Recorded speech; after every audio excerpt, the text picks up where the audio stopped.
प्रभु क्रीस्त में मेरे प्यारे भाइयों बहनों, हम वर्ष के 25वें रविवार में हैं और आज के पाठ हमें विशेष रूप से इस बात को समझने के लिए आमंत्रित करते हैं कि ईश्वर का जो संदेश है, उसके जो वचन है, वो विशेष रूप से दरिद्रों के लिए है।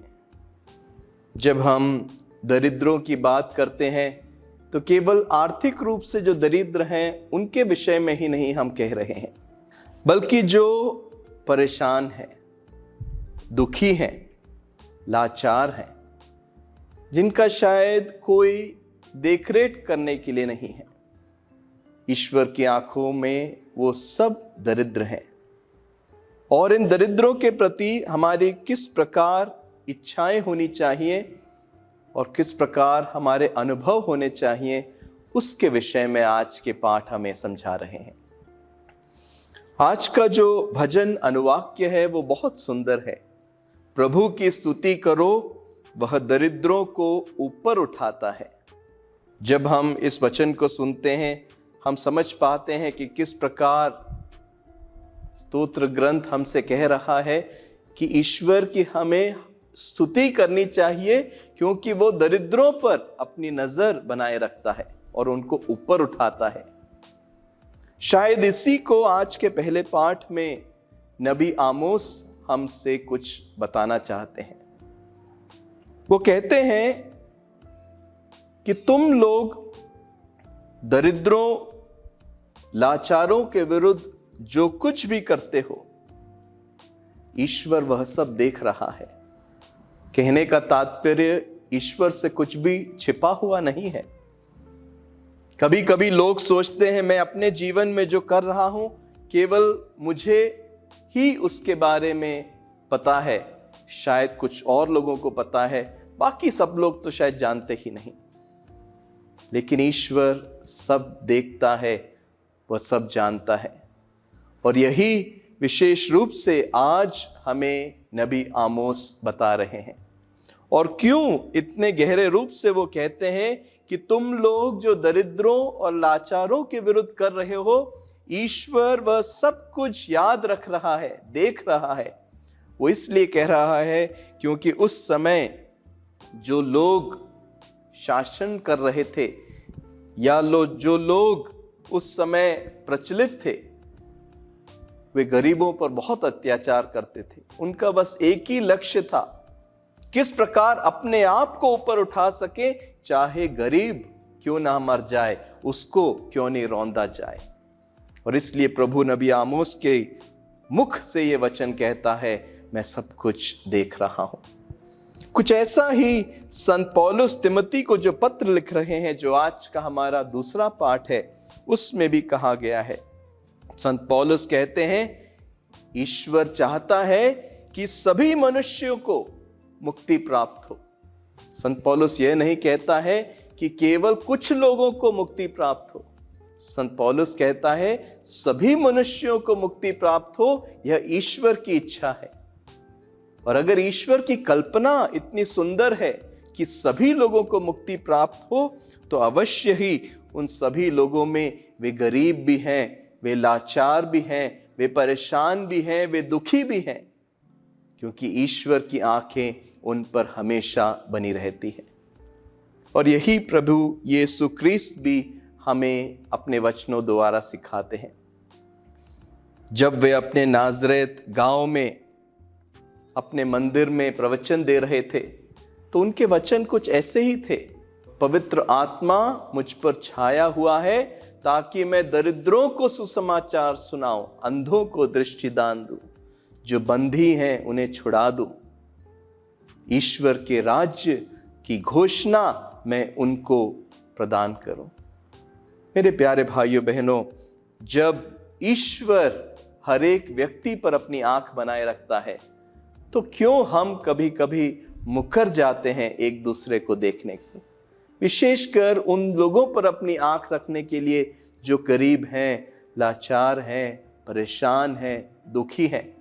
वे शायद हमारे ही परिवारों में हैं, लेकिन हम अनदेखा कर जाते हैं। वे शायद हमारे पड़ोस में हैं, अपनी कलीसिया में हैं, समाज में हम उन्हें देखते हैं लेकिन फिर भी अनदेखा कर देते हैं। इसी को आज बहुत सुंदर प्रकार से प्रभु यीशु ख्रीस्त एक दृष्टांत द्वारा हमें प्रदान करते हैं। और उस दृष्टांत में हमें बताया गया है कि किस प्रकार एक मालिक अपने कारिंदे से कहता है, तुम बेईमानी करते हो, मैंने सुना है, मैं जानना चाहता हूं सब कुछ जो तुमने किया है।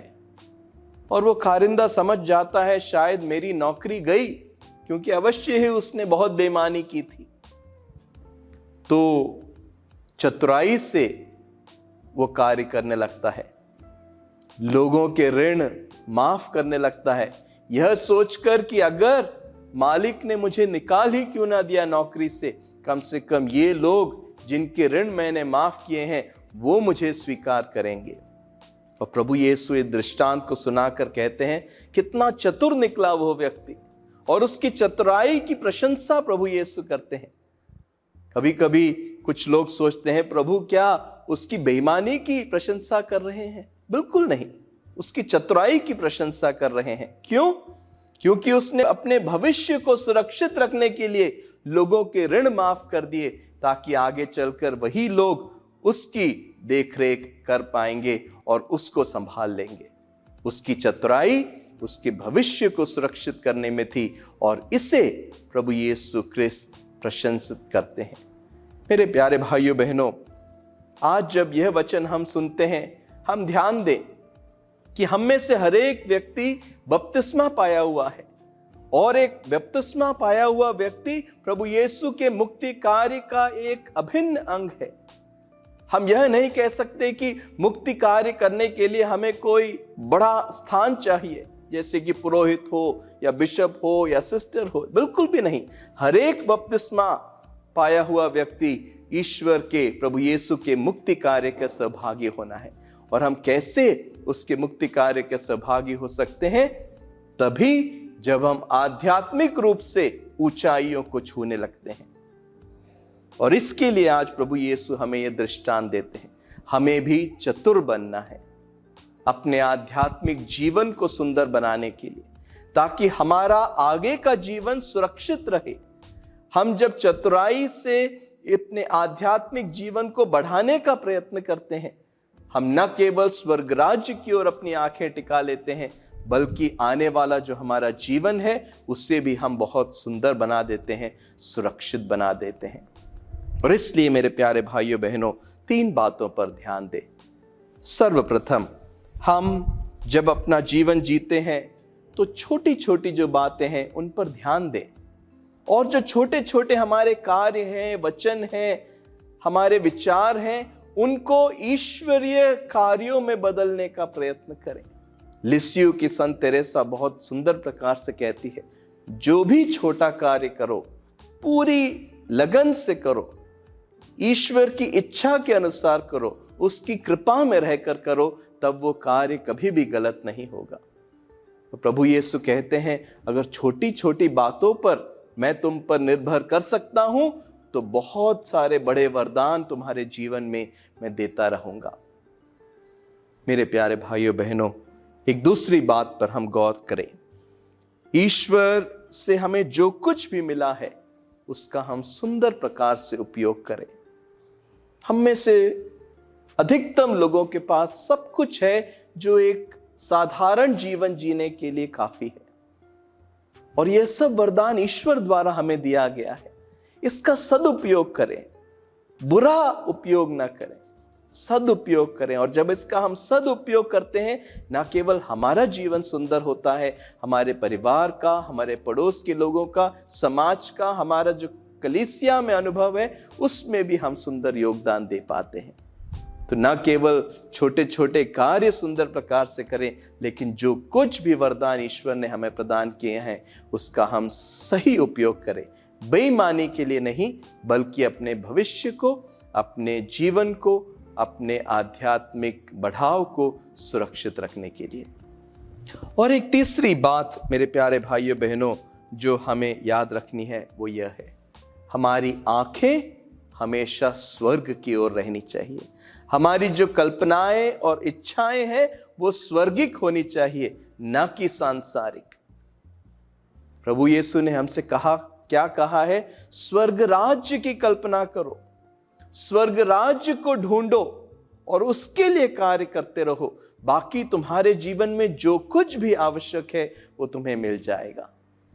तो हम बार बार अपने आप से प्रश्न पूछे, क्या मेरी कल्पनाएं, मेरी इच्छाएं स्वर्ग की ओर टिकी हुई हैं? क्या स्वर्गिक मेरी इच्छाएं हैं जिसके कारण मैं एक सुंदर क्रिस्तीय जीवन जीता हूं?